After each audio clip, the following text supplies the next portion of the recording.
La candente mañana de febrero en que Beatriz Viterbo murió, después de una imperiosa agonía que no se rebajó un solo instante ni al sentimentalismo ni al miedo, noté que las carteleras de fierro de la Plaza Constitución habían renovado no sé qué aviso de cigarrillos rubios. El hecho me dolió, pues comprendí que el incesante y vasto universo ya se apartaba de ella y que ese cambio era el primero de una serie infinita. Cambiaré el universo, pero yo no, pensé en melancólica vanidad. Así comenzaba el Aleph. El Aleph es un libro de Jorge Luis Borges que está compuesto por 17 libros, microcuentos. El principal y el más importante es el que le da nombre a este libro, que es el Aleph. El Aleph ya comienza colocándonos en el olvido, en el universo que continúa su movimiento a pesar de nuestra propia perspectiva de él. Al mundo no le interesa como nosotros lo vemos porque el universo conspira y gira en un orden más grande que nosotros mismos. Comienza dándonos a entender de que Beatriz Viterbo es el amor de Borges y es una persona por la cual él está sufriendo mucho su pérdida. A partir de su muerte, Borges intenta tener un acercamiento más grande, incluso con la memoria de Beatriz, por lo cual empieza a visitar todos los 30 de abril, que son las fechas de su cumpleaños, la casa de su familia.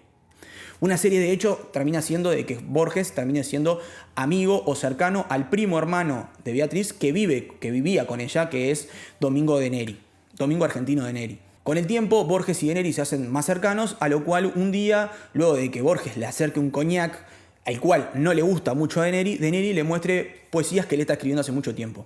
Borges nos cita su poesía y nos cuenta que su poesía era bastante mala, pero que él era mucho mejor explicando la propia poesía, porque el intento de Neri era, en un poema, abarcar todas las perspectivas del universo, lo cual le parecía pretencioso a Borges. Borges como escritor dice, bueno, lo menosprecia, se aleja, acá un tiempo de Neri le vuelve a escribir y van a tomar un café a un lugar continuo a la casa, en el cual de Neri le pide a Borges un favor como amigo, que es que Borges le diga a otro amigo de él para poder hacerle el prólogo y una crítica de la poesía que de Neri va a sacar. Lo cual, esto le toca el ego a Borges y Borges le dice, sí, después le hablo, se va y dice, no le escribo nunca más. Un día recibe otro llamado de Neri, donde de Neri, muy desesperado, le dicen que la gente del café al cual fueron a tomar ese día a merendar, quieren comprar su casa y que él no sabe qué hacer, que está desesperado porque necesitan ayuda. Si bien necesita el dinero, no quiere tirar en la casa, porque en su casa, atentos, dice que hay un Aleph. ¿Aleph? Responde Borges, sin entender de qué estaba hablando. A lo cual de Neri le responde, sí.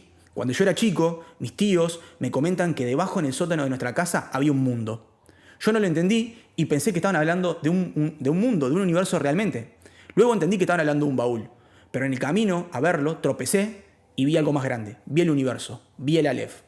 Borges, extrañado, pensando que de Neri estaba loco, corta y arranca a su casa.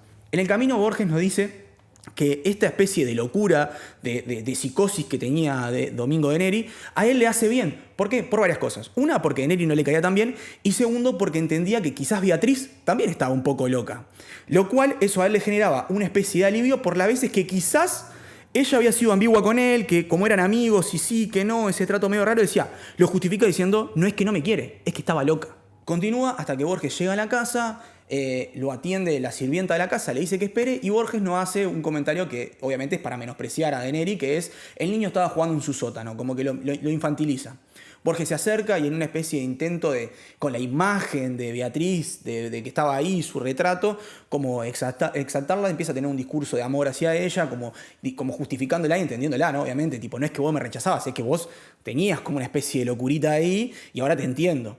A lo cual de Neri sube, le explica cómo tiene que hacer para ver el Aleph y en el camino le dice a su sirvienta, tráeme de ese pseudo coñac. Esto lo que hace es volver a menospreciar a Borges y nos demuestra como esa rasposidad entre ellos mismos, entre te quiero o no te quiero, pero estoy, pero no estoy, que se mantenía no solo con Beatriz, sino también con su primo, con ese núcleo familiar.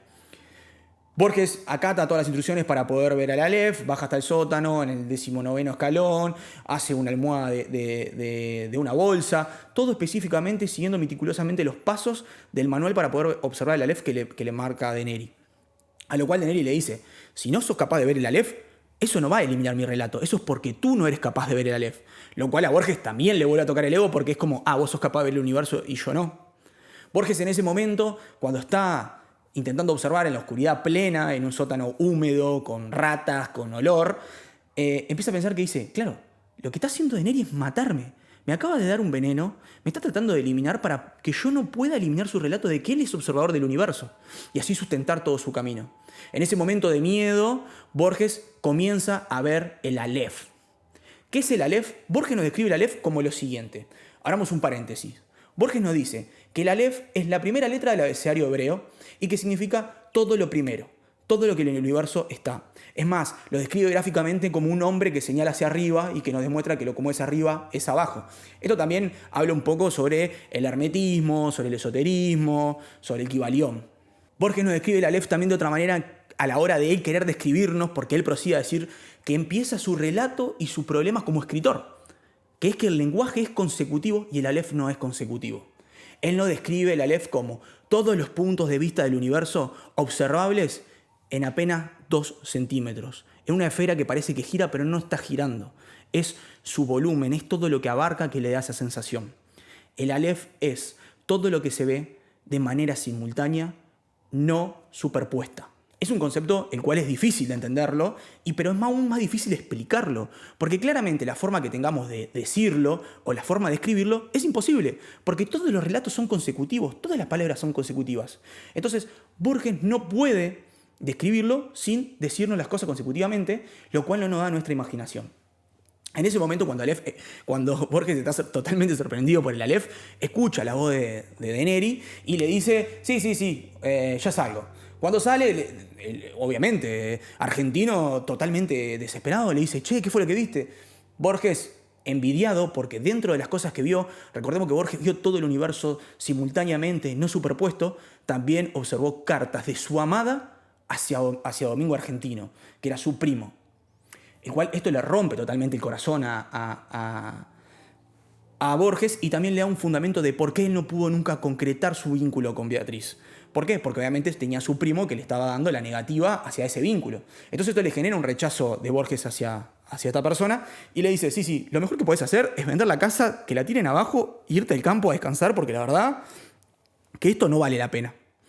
Cuestión, la casa se vende, se tira abajo y a los 6 meses de que se tira la casa, se muda, Domingo de Neri puede sacar una poesía que es marcada como magistral, ¿sí? Que recibe el segundo premio de literatura argentino, la segunda vez que dan el premio lo recibe esta persona, y Borges dice, ¿cómo esa poesía recibe ese premio de literatura si yo, que soy un tan buen escritor, no lo he hecho? Él ahí apela al ego, me tienen envidia, por lo cual Borges se sorprende aún más de que el diario Clarín anunciaba de que iba a haber una segunda edición de esa poesía.